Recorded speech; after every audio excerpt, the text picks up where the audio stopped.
पहली बात ये, हालांकि पूरा बजट नहीं है, पूरा बजट तो नई सरकार बनने के बाद आएगा, लेकिन देश ने विकसित भारत बनने की तरफ पहला कदम रख दिया है। विस्तार से सारी जो उसकी योजना आएगी, वो जो फाइनल बजट आएगा उसमें आएगा।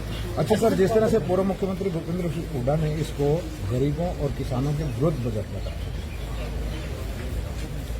हुड्डा साहब को मालूम होना चाहिए कि ये बजट नहीं है, ये वोटर अकाउंट है।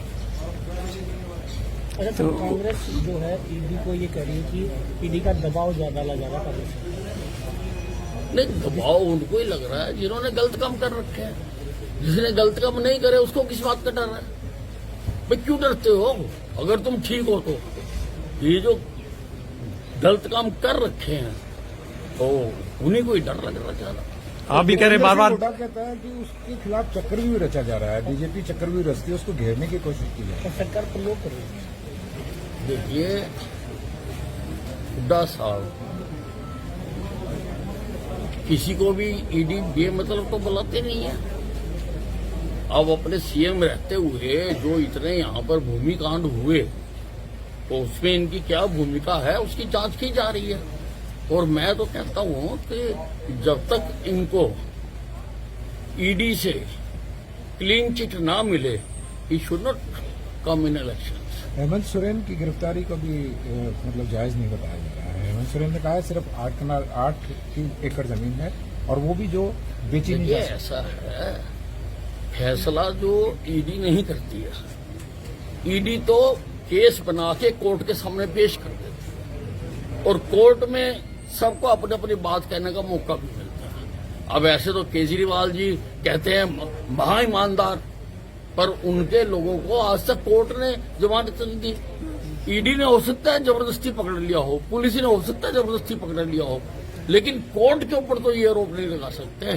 कोर्ट में कई बार वो पेश हो चुके और उनको जमानत नहीं दी जा रही। चंडीगढ़ इलेक्शन को फेयर मानते हैं आप? मेयर का जो चुनाव हुआ है और चंडीगढ़ का इलेक्शन पूरी तरह से वो विजयी हुए हैं।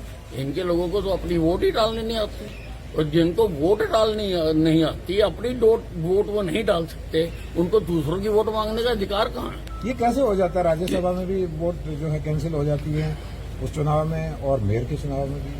इनको अपने जो इनके मेंबर है ना, उनका टेस्ट करवाना चाहिए। अच्छा, पीजीआई से लोकसभा चुनाव को लेकर कांग्रेस दावा करेगी 10 सीटें जो प्रदेश में।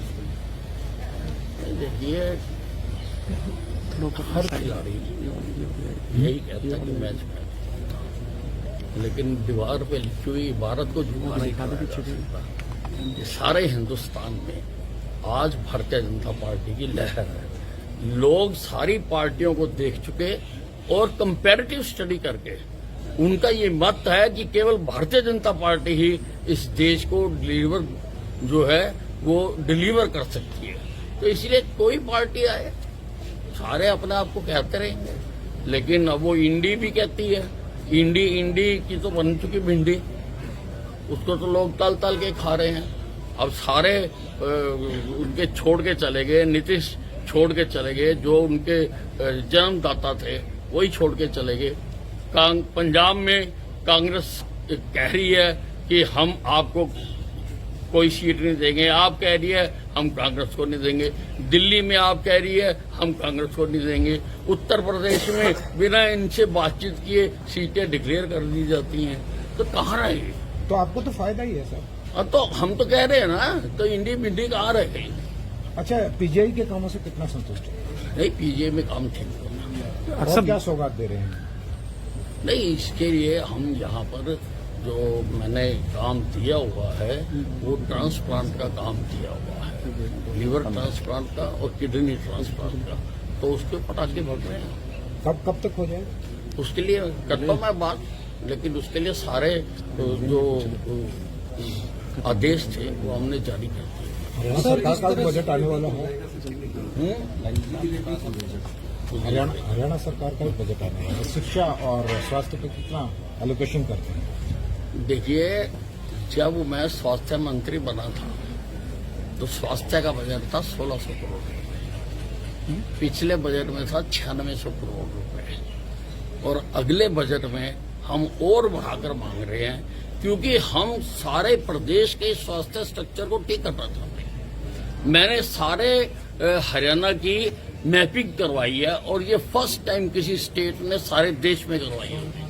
मैपिंग कराई है, उसकी रिपोर्ट हमारे पास आ गई।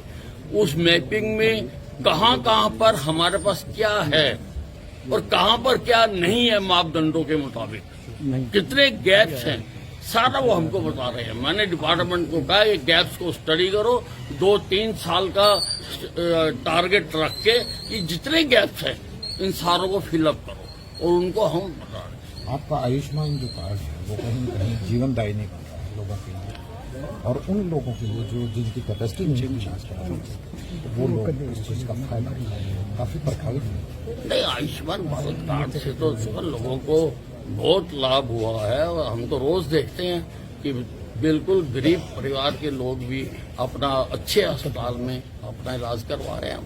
अच्छा, लेकिन लास्ट सवाल है, आज मुख्यमंत्री भूपेंद्र सिंह हुड्डा जो है पटवारियों से मिले हैं, और उन्होंने आश्वासन दिया कि अगर हमारी सरकार आती है तो सभी जो मांगे हैं वो पूरी की जाएगी। तो पटवारी राजी है इस बात में, क्योंकि हुड्डे की तो आने ही नहीं सरकार करी।